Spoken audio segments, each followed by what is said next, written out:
Daisy, I want to give you a moment to redeem yourself real quick. From showing up late? No, Oh. because in the middle of the interview last time you said, because I always forget. Oh my god, I do you it wanna every freaking time. You should make me have to say it at the beginning. Daisy, I'm doing this right now. So, Oh my god. Okay. while I switch over OBS to like not OBS, like Twitch to like just chatting, why don't you do the spiel? Everybody. Every week. Everybody. Almost everybody. Everybody, almost every week, we interview a guest on this show and we make up questions for them. But it's not me and Dom who make up the questions every time. There's a whole gang of people we affectionately refer to as the interview sleuths who make this happen every week.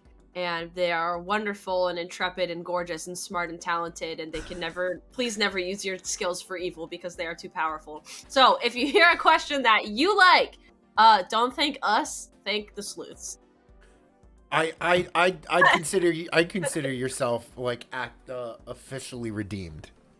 Yay! Okay. So, as Daisy said, if you like a question, it's your praise goes to the sleuths, not necessarily just me and Daisy. But let's get started. Because we were excited. We had some fun this time. We had some fun this time around making these interview questions. I mean, like like we said at the top of the show, your interaction with Folkwise, how we all know you, comes out of like these Zoom pandemic networking chats, and I think we came at it with like with the energy of those like networking Zoom calls. So it's going to be fun, and much like a networking Zoom call, it might go on for longer than anyone expected. But let's get to the first question, which is, what is an art community, and how does folk art influence a community's sense of place? What is an art community? That's a loaded question. Yep. Because do you look at just all the artists in the community as a community, or do you break it down into, per se, neighborhoods of potters and visual artists and photographers and painters and such? So that's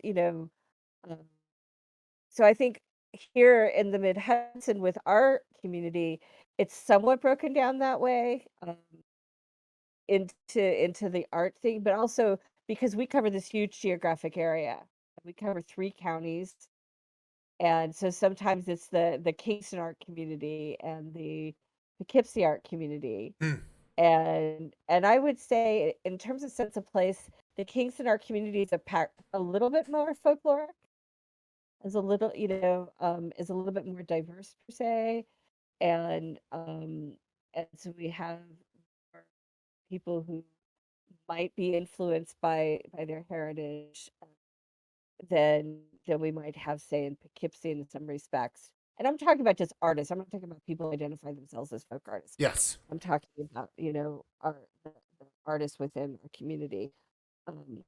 But I think one of the things I love about working in the Mid-Hudson is the artists do see themselves as community, don't tend to see themselves as competitive with each other. Although I'm sure they are in some respects, when it comes to grants and stuff, but they like to be around each other. They like to every Wednesday night in Poughkeepsie every Wednesday night in Poughkeepsie and once a month in Kingston, the artists get together to talk about what they're doing and see how they can help each other. We have this really great puppeteer, Brad Scher, in the area, and there's this style of puppetry called lambe lambe, which is literally like one puppeteer and one audience member, and so he created this Yeti village, where you go around and you look inside like a little diorama. So there's one person as the audience, and inside the diorama is one person moving the Yetis around. So there was like a Salvador Dali Yeti and a Baker Yeti and a Yeti putting on makeup and different things like that. And what was really cool is he couldn't do it alone. So he just put out a call, and a bunch of artists and me showed up one night in Poughkeepsie, and then a week later I was in California.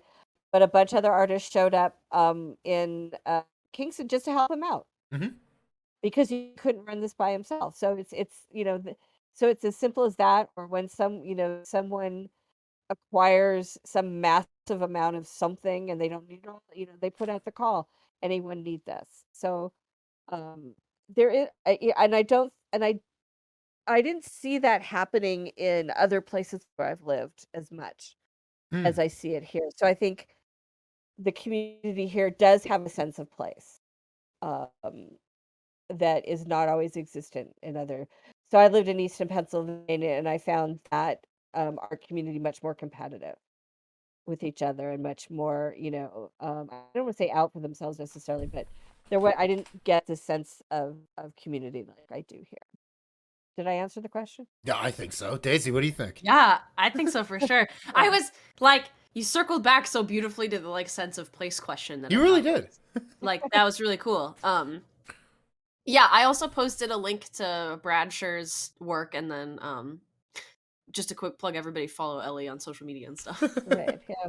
And follow Brad, and he is available for hire. Great. I actually just Awesome. it was funny because I just talked to him earlier today. Oh, and that's No, why he made the he's perfect really, example. Yeah. Yeah. Awesome. yeah. Um, and he does all sorts of puppetry, so it's not just like That's really he and I that also sounds did really a cool. really great, and you can find it on YouTube because unfortunately it was not a time of year when people were willing to watch it. But he and I and Donna Cohen, who is a Native American artist, we did a program together where we talked about the use of puppetry, a certain style of puppetry called toy theater, which has nothing to do with toys, and um, and the use of puppetry and folklore together in classrooms. Mm. So toy theater is literally like making little stick puppets and things that kids can do. And so we did it. We showed them how to do Little Red Riding Hood in toy theater, and then Brad and Donna worked up a story, Native American tale, and how to do it in toy theater. That sounds so cool. So Yeah. That's Follow really yeah, Brad, cool. everyone. Follow our new Yeah. friend do follow Brad. Brad. Tell him you know me. Yeah. This next question I think is kind of a good follow up to all this then, and it's how does your perspective as a folklorist situate yourself in conversations surrounding community development and revitalization through arts management? Oh, that's a really good question. And we're interviewing new executive directors this week, so Mm. that sort of comes up in that. Um, I'm really lucky I've been very lucky in that my old executive director, shout out to Linda, who's now in Oaxaca, Mexico. She retired and like boom, zipped off to Mexico. Uh, Felt that folklore was really important in terms of community building and in the work of DEI, diversity, equity, inclusion. And so she felt that that the folk arts program played a really important role because in some ways, um, art is still, even though our artists would not consider themselves elitist, the unfortunate thing is that in many ways art is still considered elite, and Hmm. um, and we have to work hard against that. But folk art is not. Folk art, I mean, we all have the elevator speech, that we can tell, in 5 floors or less, we can point out the folklore in President Biden's life, if we had the opportunity. you know. Um, and so she really saw it, and enabled me to go out in the community and talk about how communities can come together through looking at the things that um, are similar, you know, uh, uh, rights, even if it's something as simple as food. Uh, I Hmm. haven't done many food programs, but Polly Adema, who was before me, and Eileen Condon, Polly would do these great things on bread, and everyone would come together and share recipes for bread from their various cultures, or or stuffed, dumplings. They did dumplings one year. Next year, now it's 2022. Oh my God. There's a woman up in another county that I'll be working with through New York Folklore who wants to do a rice festival. So sometimes it's bringing community together just in terms of those things. What do we have that's similar? What do we have that we share? And I think, it sounds so sappy, but I think if we can talk about and point out the things that we share and have in common, then it helps in bringing the community together. The other really lucky thing that we have here in Mid-Hudson Valley is we have an organization that we work with lots of organizations for one thing. One of them is Hudson River Housing that has gone that not only works with and they also have a veterans house, but they have built housing that is specific for artists that artists can afford. So here we have this building called the Underwear Factory. It literally was an underwear factory. My father, who was That is so cool. That is so cool. I want to live in the underwear factory. Okay. My father actually remembers coming to Poughkeepsie with his dad to the underwear factory. It was abandoned for years, decades, typical abandoned for decades. And Hudson River Housing bought it, and they sort of split it in half vertically. And on one half, it's housing, it's apartments. I think studios and one bedrooms. Half of those are market rate, and half of those are set at rates that artists can afford. And the other half of the building, there's a community kitchen on the first floor. On the second floor are artist studios and print shop, and a place where Hudson River Housing can teach people in their programs entrepreneurship, and they run like a t-shirt printing business. And then on the third floor is rented out to another organization that we work with called the Artifact. And the Artifact is classes for teens and not teen and younger than teens in art, children and teens, and they have a video arm or filmmaking arm called Spark Media, and they have the third floor. And I work with Spark Media a lot. I love hiring them. I don't even, they're so professional. They're all teenagers. I've worked with several video editors, and the video editor I worked with this last fall, Jay, was just amazing. If anyone needs a video editor, Jay's your man. Really, really good.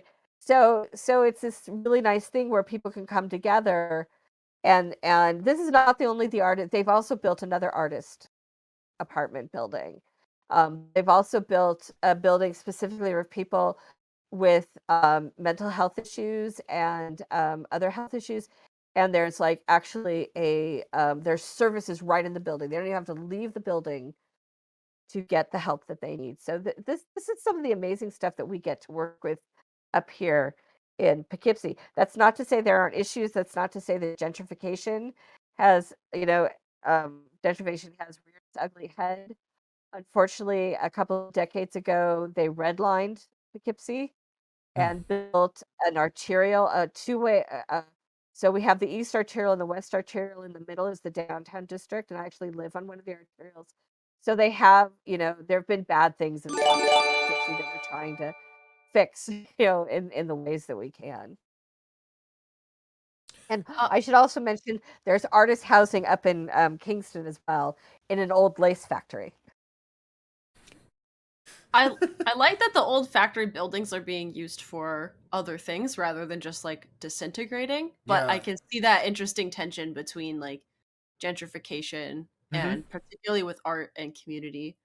Death Loris gave so many subs and while you were talking, because that was awesome. And Dom also said if we get more of that on break, more of that after break. I'll do a full announcement after break. Yeah. Okay, the full announcement after break. Let's keep the interview going, because that was a really good answer.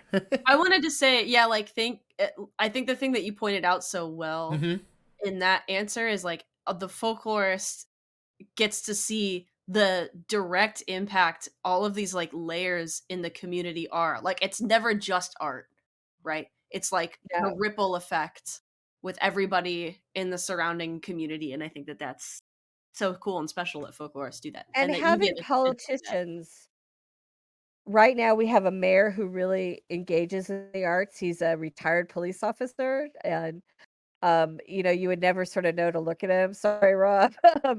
But he's really supportive of not just the arts, but of the folk arts. And we usually, pre-COVID, we had this huge Oaxacan festival, La Guelaguetza, that would bring 5,000 people to to a very small area. And he was really supportive. We also have a county executive who actually, for those of you in New York, it's Mark Molinaro. He ran against Cuomo and lost, obviously. And Mark is really supportive of the arts and issues surrounding homelessness and mental health, but as well. But he consistently ensures our funding increases in Dutchess County. Um, he's actually running for another office, and we're like torn between hoping he gets to rise and it's like, crap, what are we gonna do?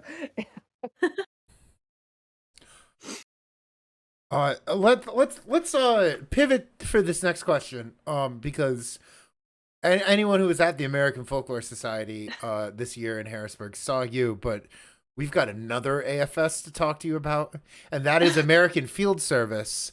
So in your work with the other AFS, how do you introduce people you connect with the everyday American experience? And Daisy has a trademark on that, actually. I don't know if there is a trademark, but Daisy wrote a trademark. There's not. I just made it like American Experience, capital A, capital E. But yes, what is the American Field Service? So I have actually been a team leader, and I should confess that I just stepped down from that because the folklore work is revving up. But for those of you who don't know, let me give the really brief history about American Field Service. American Field Service was born out of World War I and World War II, and truly began by American ambulance drivers in World War I, many of whom were actually like students at the Ivies who didn't necessarily want to join the military, and this was at the point, because of course we didn't join the war, World War I, until quite late. Yeah. And they wanted to do something in the war, and they couldn't, of course, enlist. So, and they became from wealthy families, many of them. So they would buy ambulances and take them over, and became a private ambulance corps for That's so interesting, for the Allied forces there. And of course, and as they saw the destruction up close and personal, and of course had to carry men away from the front lines, and saw many of them die. And after the war, they're like, there has to be a way to prevent this. There has to be a way. And for them, it was through meeting each other. That if people met one another, then maybe perhaps they wouldn't be so likely to want to kill one another. Maybe. And maybe. And so it actually started really with I think with graduate students, people on the graduate student level. And then the same thing pretty much happened post World War II. Again, they're like, we have to create tolerance. We have to create social justice and peace. And that's when, in the early 1950s, it really started as high school students going overseas for a period of time. And there are still members of AFS who are what we call returnees, who remember taking boats. There were no airplanes, taking boats over to Europe, where it began, or to Japan. And it's since evolved into a program, again, pre-COVID, where thousands of students between the ages of roughly 14 to 18 go from America to overseas, or from overseas to America, or from Ghana to Denmark. There's all sorts of permutations how this happens. And so it's not just about the American experience. It's about the experience of living somewhere you've never been before.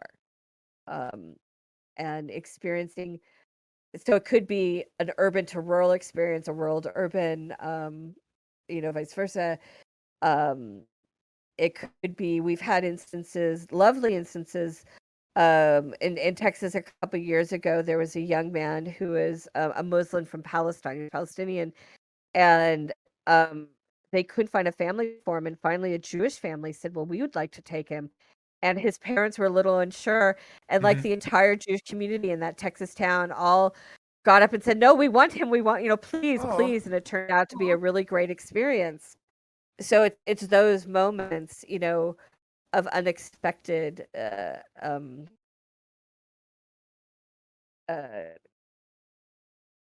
I just lost my train of those of unexpected sort of moments. unexpected Yeah. unions, unexpected moments. It's not to say it always works out. There are always times when family, Mhm. when families don't work out and you have to find another family.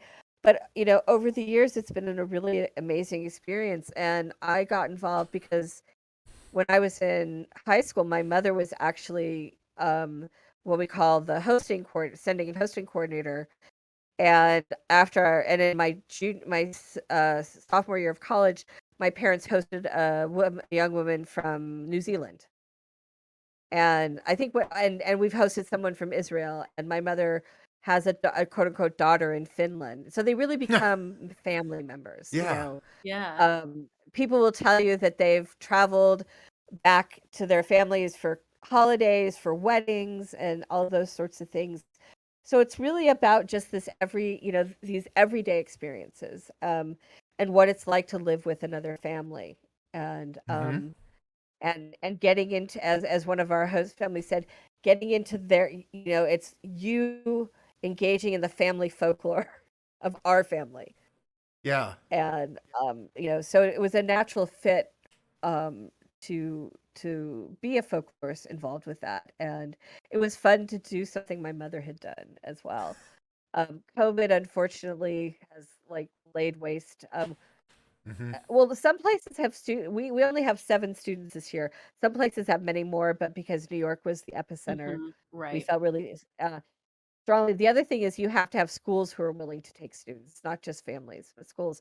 Hmm. But we also have, I just want to quickly say we have 3 really interesting programs, scholarship programs with AFS. One is the Congress Bundestag, and that's a direct exchange with Germany. Cool. So students come from Germany and go to Germany, and they do some just special sort of. They get to go, down to Washington D.C. and engage with Congress when it's available, and do some of that over in Germany. Uh, we have the Flex program, which is, for lack of a better term, for the former Soviet states like Tajikistan and Turkmenistan, and that's a very competitive program. You have to go through like 3 levels of interviews to be chosen for that. And it's called Future Leaders program. And then the last one is the Yes program, which was actually Senators Kennedy and Lugar put that together. And that's Mm-hmm. predominantly Muslim countries. And that is to send students over to Muslim countries and to bring students for the specific understanding of creating more understanding among Muslims and Americans. And so those are 3 actually programs that are all scholarship and are paid for with your tax dollars Hey. through the State Department. Wow.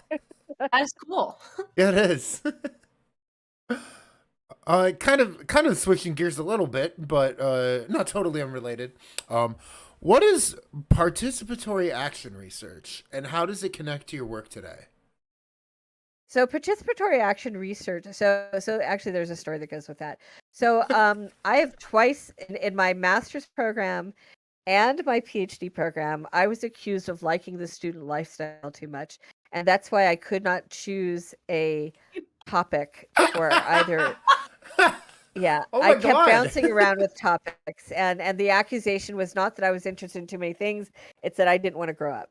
Um, Despite the fact I worked full time almost the entire time. Anyway, Yeah. um, You can't see the so face I'm making, but I am scowling for on behalf of you. Yeah, like what does that even mean? Okay. well, and also to preface that, I come from a family of community workers. Yeah. We've always had a strong um, uh, sense of community in my family. My grandmother and a friend of hers actually translated all of Winston Churchill's writings when he was still alive into Braille. Whoa. My family, worked my mother volunteered at the Red Cross. My family's been involved in the synagogue forever. My aunt has worked for almost 50 years with guide dogs for the blind as a volunteer. Cool. That's In awesome. fact, if you ever see the documentary Pick of the Litter, the mommy of all those puppies is my aunt's dog. Whoa. So she had a guide dog breeder. So so all those puppies were Ojai's, and you can catch a spare glimpse of Ojai and my aunt in that film. Anyway, so we've always had a really strong sense of working in the community. And before I went to IU, I worked in the anti-war, Desert Storm 1 and 2 anti-war efforts. I was a volunteer protecting women seeking their reproductive rights in front of the clinic. So I had a pretty strong sense of community. And when I got to IU, I didn't get to do that as much, but I worked with Inta Carpenter, Yeah. who I think is since retired. And she got me involved with Habitat for Humanity. And it was through a class that she taught with a visiting professor whose name I can't remember, that they introduced us to participatory action research. And it's the idea that it's sort of radical in its notion that in academics we tend to think we're just we're the experts and we know everything. And when we go in to do field work, we're just going to, go in, do it. We know it all. We don't need to be told anything in a sense. But we all know that that's not true. We all know that we're not very expert. And participatory action research really focuses on that.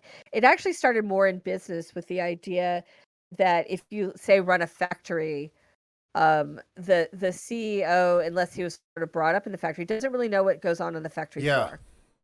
And doesn't understand what the factory workers go through. So the idea was, bringing together a group of a committee that included factory workers and foremen and people from mid-management and et cetera. And everybody's an expert in their area. So the idea was to apply that to social sciences. Or it could have been the other way around. It could have been it was applied in social sciences, then applied in business, and then back again to social sciences. Because I know it was used in Central America in terms of working with farmers and things like that. But the idea was that we as folklorists or anthropologists are really only expert in our area. And I approached it that I was an expert in interviewing and in ethnographic research and field work. And in looking at stories as I don't usually use the term oral history. I use Sandy Dolby's term participatory. I'm sorry. The experience narrative. Yeah, personal experience narrative. Yep. Personal experience narrative rather than oral history, because a lot of what I was doing was focusing on a particular time of event in their lives. And then it has suggested that I work with Habitat for Humanity. And so that's what I did. I actually went to Habitat's headquarters in Georgia. At that time, it was in a little city called Americus that was about 10 minutes away from Plains, Georgia, where President Carter was from. Yeah. I did get the opportunity to meet President Carter. And it was also 10 minutes on the other side from Andersonville Prison. So that's like the big thing about Americus. We got Andersonville Prison and we got a president, and we're in the middle. But I put together a group of people there who were Habitat homeowners, who were volunteers for Habitat, who are staff members of Habitat. And we looked at socioeconomic awareness. So I collected a lot of stories from Habitat homeowners about their economic journey to become Habitat homeowners. Because one of the things is you do have to be a person in poverty, basically. And we ended up putting together, creating workshops on socioeconomic awareness because we found that a lot of the volunteers who, God bless them, gave of their time to come and build houses, and a lot of them would do that on their vacation time, but didn't really understand poverty from the point of view of someone living in it. They understood it from this economic point of view, and there to be these interesting conflicts around, you know, a homeowner having cable television or a computer, um, or the one case I truly remember was a woman needed hypoallergenic carpeting for her children who had allergies, and someone donated it, but some of the volunteers thought she was ungrateful. That why wasn't she grateful enough just to have the house that they built her? Why did it have to have this extra thing? So we were trying to use folklore and use storytelling and personal experience mirrors to explain, what poverty really was. What does it look like? And we had these really great workshops where we had people from both sides, sort of talking about poverty and talking about what it looks like from one side and what it looks like from another side. Yeah, that's really interesting. Part is like such a helpful methodology. Like if folklore is the theory or like the perspective or the way that you think about a subject or like approach to a subject, then like when people ask me what a folklorist does, I feel like one answer you can give is participatory action research or ethnography or like another one of these kinds of. Yeah. I feel like they're just really complementary in perspective and yeah, it's cool that you were able to like through that figuring out the different expertise in the community, which you could only do by thinking as a folklorist about what the heck community is. Exactly. And like, and then using this to kind of like do research that actually changes the way that people interact. Like that's really cool. And I still use it today. I in particular, not oddly, but in particular with my work with the Latino community in Kingston, where I've got, where I actually, it's not even my committee anymore. I've given over to the community. I'm still involved. And for me, it was using that, to understand the differences between Venezuelans and Oaxacans and Pueblans and Costa Ricans and and really working on the trying to spell this monolithic of Latin America or this monolith of Africa. Like if you want to piss me off real fast, you just say African food or African something. I'm like, yeah. And then I go into my diatribe about how I do not recognize the political borders of Africa. I only recognize the tribal borders. And yes. Yeah. What do you think, Daisy? One more serious one, or is it about time to get into the fun ones? I think we can do fun ones because some of them could have longer answers. Yeah. Let's get on the fun questions. It's a very good game. I feel like I'm giving really long answers. No, I think you're giving appropriate answers to, like you said, some very complicated questions. Yeah, I think you're killing it. Yeah, we threw some complicated questions at you that like deserve all of the nuance that you would like to bring. Because we trust you. It's your interview. Before we move on, let me say this. I think I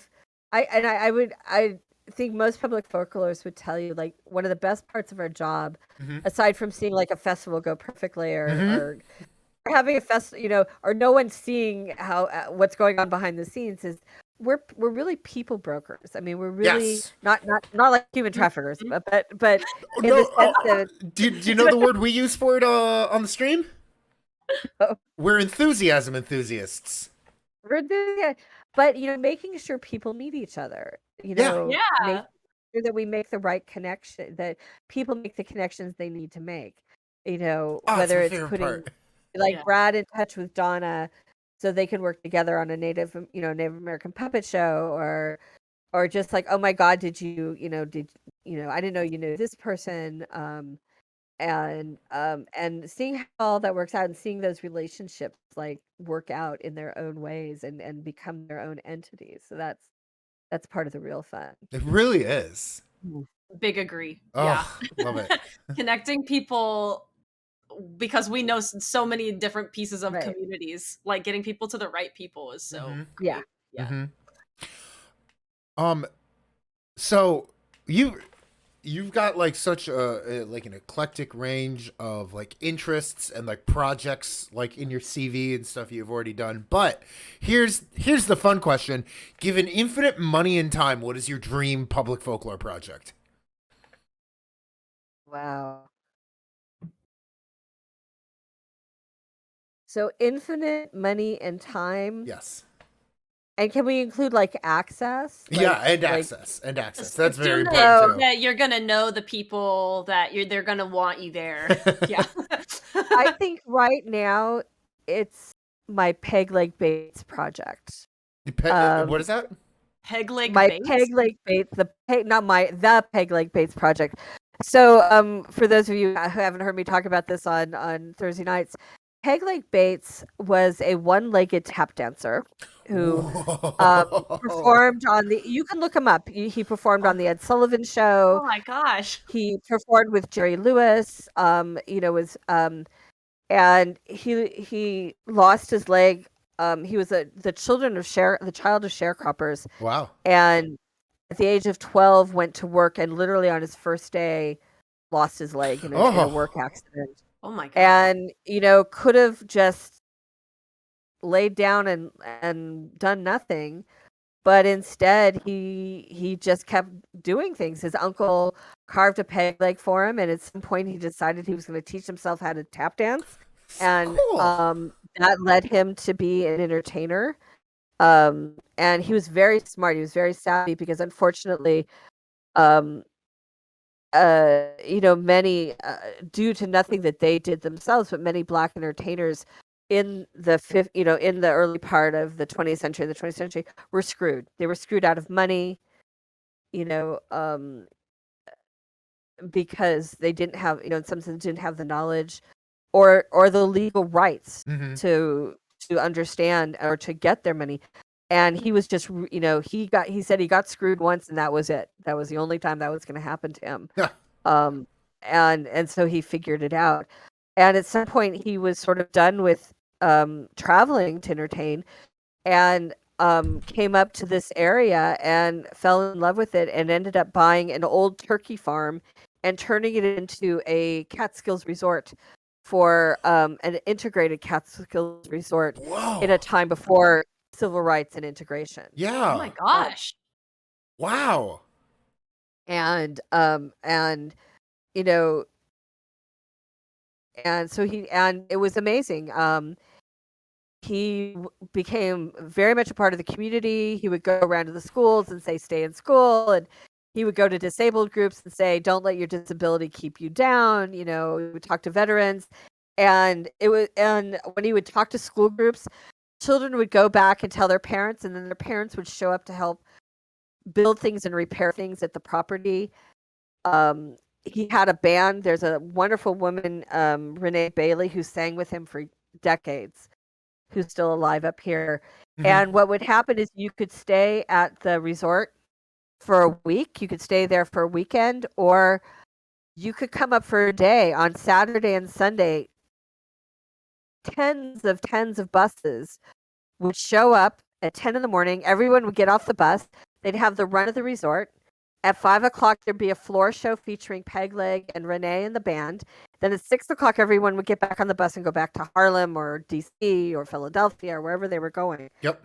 But the thing is, people, this was also one of the few places in the Catskills where Black teens and young adults could get work. Yeah. Yeah.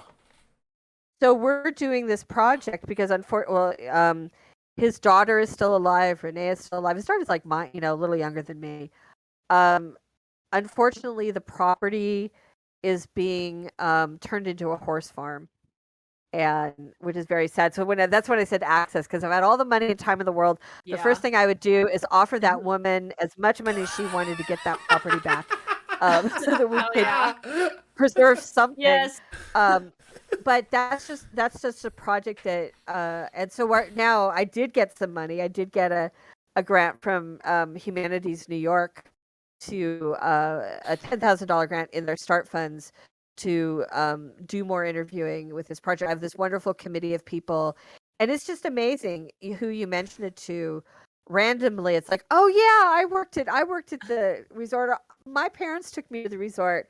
Um, and so it's a project that I've been working with a wonderful man named Jeff Miller, who is the historian for Ulster County. And it's a project he's wanted to do for years, and that he and I have wanted to do for the 5 years I've lived here. And we finally got that started. So for me, it's like that project. I would love to be able to pump money into it. There's also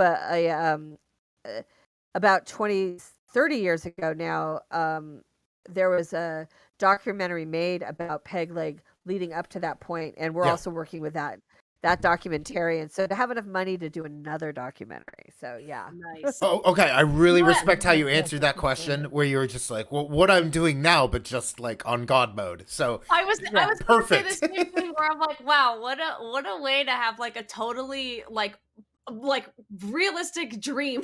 like it's ready, you can do it. I mean, I know that infinite money and resources, sure, but like it's cool that you at least get to see a piece of that. It's not like never going to happen or something. Yeah.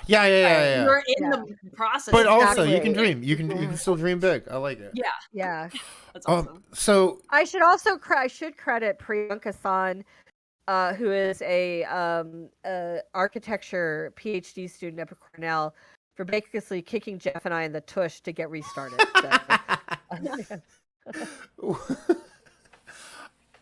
So you've traveled across the U.S. both as a folklorist, but also as a military brat, and you've lived in. No, I was not a military brat. Sleuths. Wrong, Elinor. Oh, why did I think that? Daisy, that was you, Daisy? I think that was my fault. Hey, you've lived in many places across the U.S. No one in your family was in the military, Daisy. No, that's not true. That's not true. My Dumb! father. How dare you? Oh, so this is a funny story. So my father served in.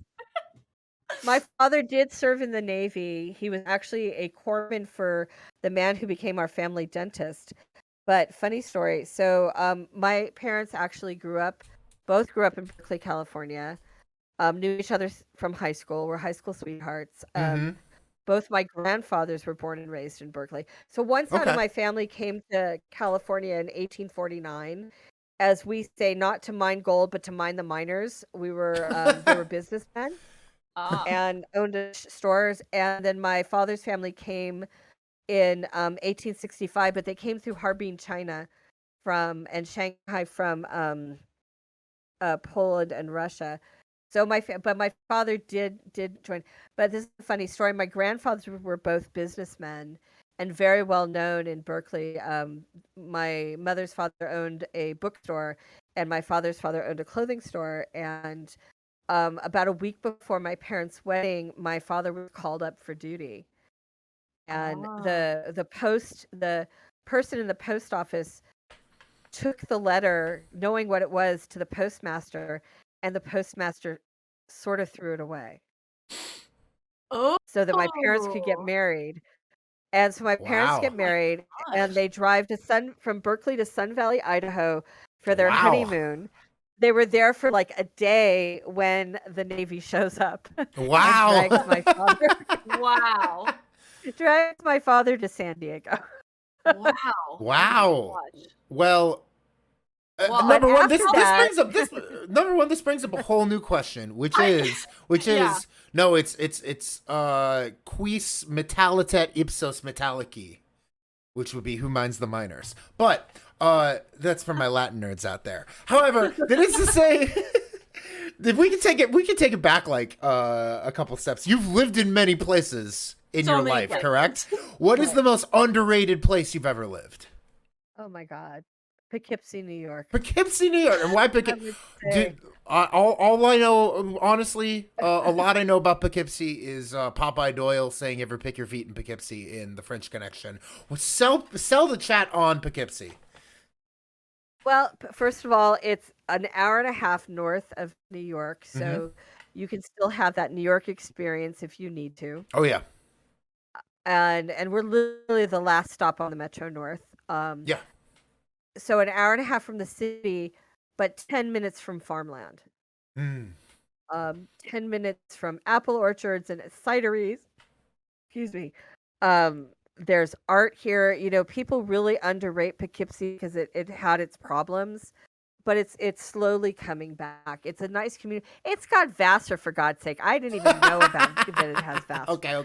But in addition, it's got Vassar. It's got Marist College. Yeah. It's got the CIA, the Culinary Institute of America, which is technically in Hyde Park. So, this place that people think of as, is really quite different from what it is. And we've got people even pre-COVID coming up from the city to live here because it's affordable. It's not so affordable now. But I have found the people to be lovely, and very welcoming, and that there's there's lots to do every weekend. I mean, there's always something arty to do, which is great, unless you're running a program and you realize there are 20 other programs going on. But and people don't realize there's one of the other major programs I work on, aside from what Gelly gets, is we started there used to be gospel concerts every year, and a couple of years ago we started a gospel festival, and people don't know that there's a very rich gospel history in this area. Of its own, of people who've gone on to do some amazing work in gospel. So, just the communities here are really long-standing and again, welcoming. Great answer. Awesome. Daisy has dibs on this. Better. Daisy has dibs on the next question, though, right, Daisy? Yeah, I do. Okay, Daisy, ask your question you've been dying to ask all night. Okay. I have a very specific question. It relates to Otis. Okay. I want to know how. The bedroom. I want to know how he got so big. I love him. I want to know how he got so big, and I want you to tell us all about your cats, and I want the chat to throw bits for cats, bits for these big boys, and I just want to know. So I need to know about the beautiful cat because it's full circle for why we're playing Calico. We're talking about Jorts. And Otis does have a statement to read for me to read about Jorts. Mike, it's funny because I tend towards chunky cats. Chunky. Oddly is the first cat I've had who is not fat. Oh. How?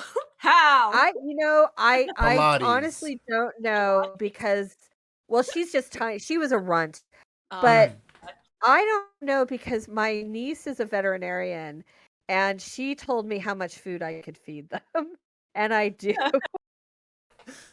But he's big, like his mama. He's big boned. He's magic. He's defying the laws of veterinary science. Is he able to read? So he has a statement he'd like to read. Does he have to be there in person? I think chat would love if he can be there in person. But I have a picture of him that I can show, but I can't show it while I think. Well, can I show it while I read the? Let me see if I can share that screen. Oh yeah, that's doable. I don't know. Okay, how do I make it? It's similar to Zoom. Oh, yeah, there you go. Give us. There we go. There we Okay. go. There we go. There we go. Oh, look at this boy! Oh yeah.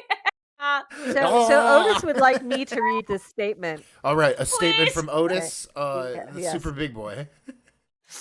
I have been asked to make this statement by Otis Leroy Levy on behalf of orange cats in regards to the ethnic stereotyping of said orange cats in the Jorts incident. First, Jorts, my thoughts and prayers are with you during these trying times. How wonderful that you have such a friend as Jean to lick the butter off of you.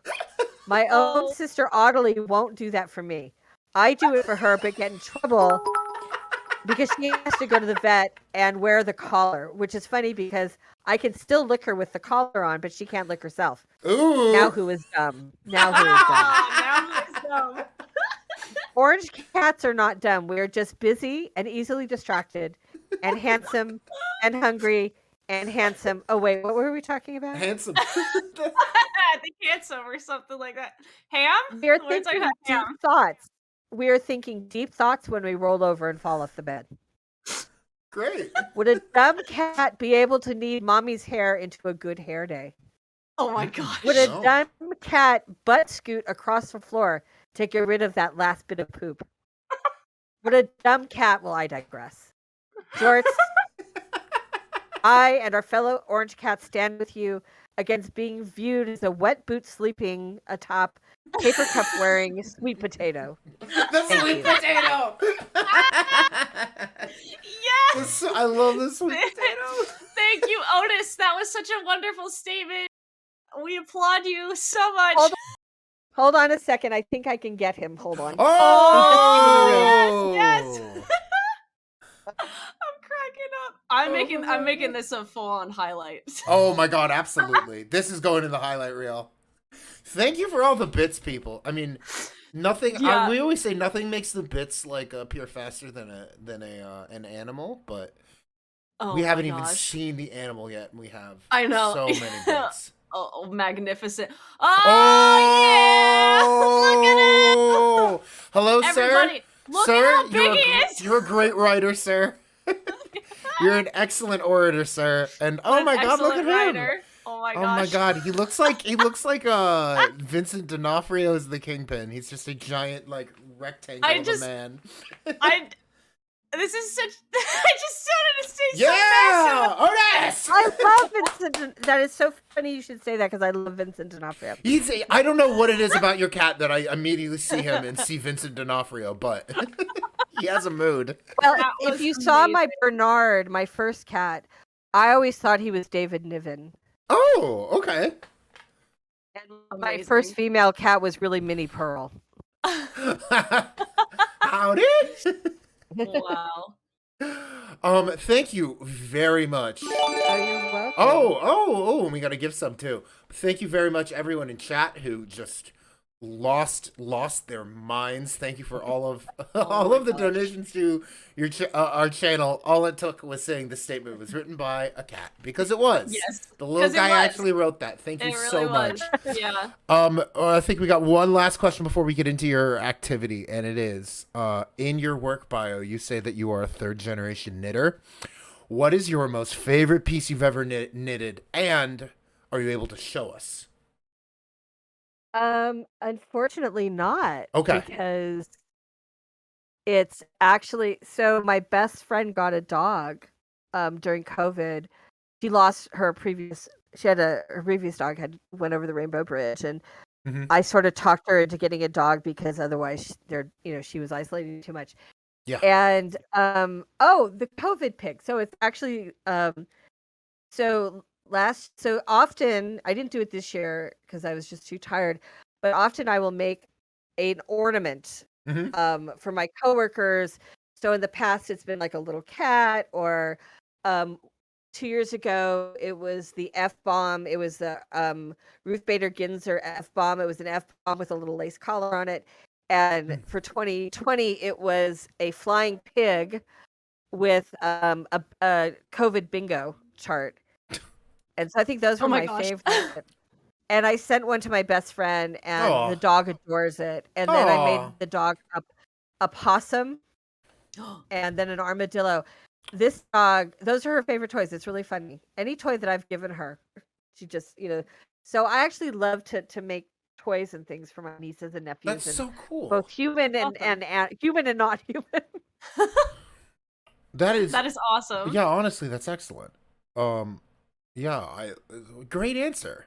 Yeah, we put the could you show us at the end, and in the back of my mind I was like, well, the best, I mean, I'm sure that it's fiber art, so you usually give it to people. Yeah. You usually get stuff for someone else. That's so why I assumed figured that it was that like could canned. be a piece of it. Yeah, That's exactly. so cool. I'm all about the process and not Yeah. about the. I mean, I keep some things, like I've kept some of the shawls that I've knitted and hand warmer and fingerless mitts because I'm so freaking cold. But most of the stuff I give away. That is So, awesome. speaking of knitting, knitting is going to be the theme of your tier list tonight. While I get the setup, Daisy, because you're on a roll with spiels tonight. Do you wanna spiel us in for this? Sure. Ellie, have you ever made a tier list before? No, I have no Well, idea what it is. Well, good. If you click watch stream on Discord, in a moment it just this got one. reshared. No, I just But, shared the wrong. I shared the wrong screen. Okay, Okay. here we are. Here we are. You will notice a 5-tier list ranking from D to S. S being the best ever, superb, beyond A, and D being the worst thing that you've ever seen. We would like to ask you to rank on this scale different types of stitching techniques, knitting techniques. We've selected with the help of Kara Becca in the chat, our dear Carrie Kaliba. Oh, I think Dom, the screen is a little. Give me a second. But tier lists are something that come from fighting games, and they're a way for people to rank characters usually, but we like to rank everyday things online on Twitch as they've become popular. And it's something we play with many of our guests, just a quick game after their interview, because we want to know how they would rank things that matter to them. All right, so I'm gonna go through all these different examples of knitting stitches that we our sleuths pulled, and you are going to rank them. Yeah, like Daisy said, from S to D. S being like masterclass, your absolute favorite thing. D being barely passing. If your ire goes lower than a D, we can create an F for you. But that is. But let's start at the beginning, and we have popcorn slash bobble, popcorn stitch slash bobble right here. Oh my! So I can I ask Kara Becca? Is Kara Becca on? She's in chat. Yes. Yes. Okay. Is she talking like strict bubble or Estonian nups here? Oh my gosh, I love how technical this is. Yeah, I love how above my pay grade this is instantly gotten. Yeah, it depends on whether you're talking bubble or nups. Kara Becca, we might need you to hop on Discord if you are interested in doing that and hear us. But I'm gonna say Kara Becca says the first one that you said. All right, so you're saying popcorn stitch goes right in the middle of the middle, right in the middle of B. Mm-hmm. Okay, perfect. Good to know. Looking good. We're back. Okay. Next up, we have, I'm pulling from over here though, but we have Colorwork, aka Shetland, and Carrie told me to use the sweater from the Big Lebowski as my example. Nice example. So Kara's gonna be so disappointed in me, but I have never done color work. Ooh. So of the Shetland variety, I've never worked with more than I think 2 colors or 3 colors. I'm more of a lace person than a stay tuned. So. Stay tuned. It's coming up. Kara Becca in the chat is saying Fair Isle. Where do you rank it by reputation then? Oh, it's above Bob. It's above Bobbles. In its same rank, or is it up in A? I mean, I think it's some of the most beautiful stuff I've seen, but I know my level of ability and tolerance. Got it. Next up we have Cables, and Carrie gave me another great movie sweater, and that's Chris Evans in the cable knit sweater and Knives Out. But we have Cables. Where are Cables going? That's a good question. I actually like doing Cables, so it's gonna go up with Fair Isle. Is it higher or lower? A little higher because I actually do Cables. Higher because you got experience in it. I get it. Yeah, great. I actually do. Well, hey, this next one's for you then. We got lace. Oh, top of the top. Top of the top. And what is it about lace that puts it top of the top? It's lace. I love working with really thin yarn, and I love the challenge of making something out of nothing, really. Yeah. You love especially I'm working with cashmere for the first time, and it's light and fluffy, and it's like working with clouds, and That's awesome. And because I'm always hot, sweaters don't really work for me, but I can wear a shawl. Sure. Rebecca asks if you can pull the shawl through the ring. Once it's finished, I'm sure I will. All right. Next up is Mosaic. Oh wow. I've never done, again, like with color work, I've never done mosaic. Yeah. When you said that about color work, I figured you would say the same about Yeah. Mosaic, but here we are. Again, admire it, not so interested in it, so it would go along with baubles. Is it under baubles? Yeah, under baubles. Under I do baubles. baubles first. Yeah. Next up is Brioche. I have not done brioche. I mean, that's how dedicated I am to lace. To lace. Seriously, I would put brioche between Fair Isle and Cables? Yeah. It's something I want to try. I definitely want to do. Sure. And Rebecca says Mosaic is the best way to cheat at color work. After Brioche, we've got double knit.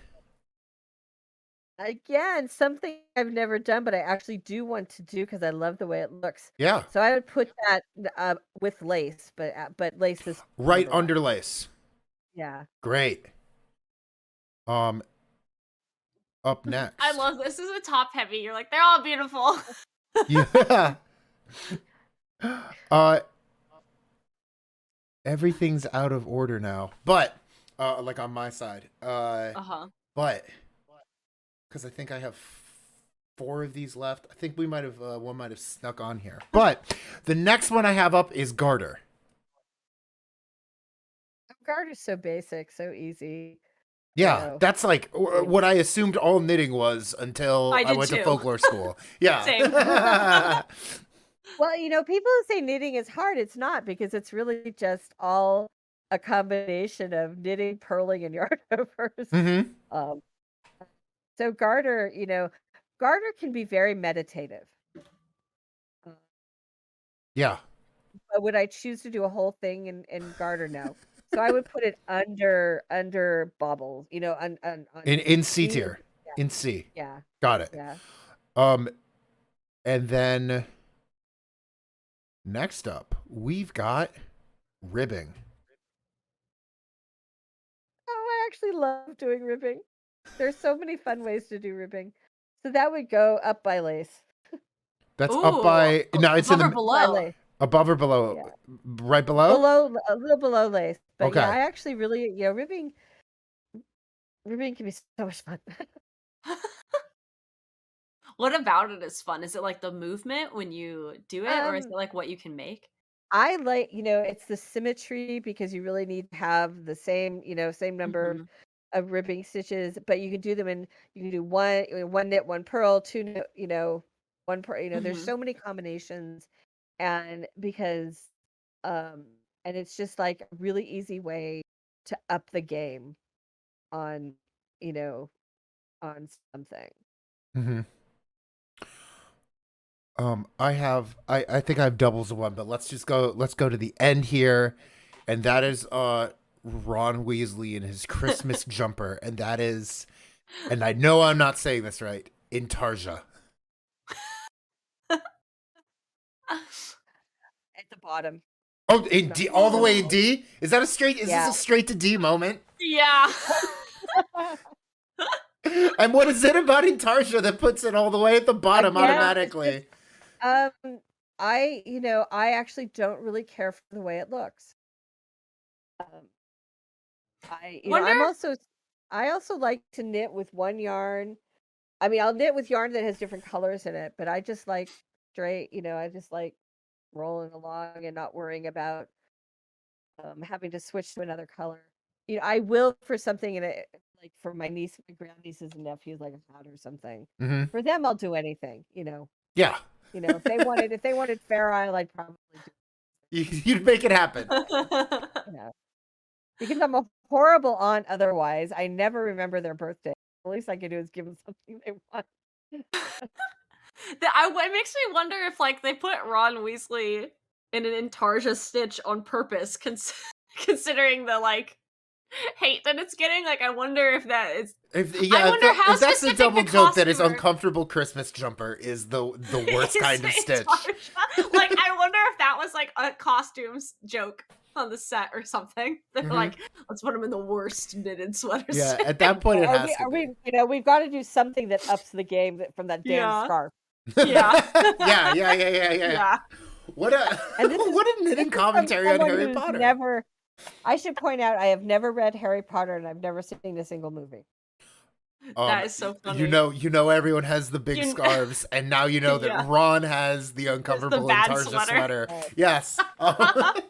So what's the last one on there? I think I had doubles of something. Carrie, if you remember what this is, I think that showed up when I reloaded, but I'm honestly not 100% sure. I think it was a double that showed up. Because Kara didn't mention Entrelac. No, that's my next question. What needs to go on there that isn't? Oh, Entrelac, because that teaches you how to knit backwards. What? I had two mosaics. Entrelac looks like those little. It's hard to explain, but it ends up looking like little squares. And someone told me the best way to do it was to learn how to knit backwards. Wow. So I did. Oh my gosh.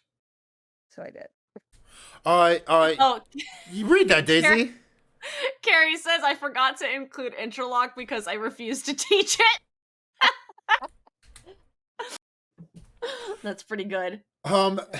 So all the way from lace down to Intarsia, Entrelac notwithstanding, we have the official the knitting technique tier list. From lace to Intarsia, how good of an ant are you? That is the real question. But no more questions anymore. I have a demand of chat at this point, especially because I've seen subs flying tonight, and that is ladders in the chat for Ellie. If you've got ladders, drop the ladders. If you don't have a subscription, you can always buy one or drop a Twitch Prime. But give a GG if you don't have the subscription. What are ladders? At this point, like the ladders becomes more and more complicated to explain every week that it goes on. But if you see chat, it's becoming more absurd. It's becoming more absurd the longer and longer it goes on. But everyone is posting like an emoji of a ladder in the chat because they think you did a good job with the interview. And it is kind of our channel. It's kind of our own channel's folklore. And we've gotten to the point where I will say ladders out loud if like instead of cool. I have like on the phone with Daisy. Daisy has said something cool, and I replied to them by saying ladders. Ladders.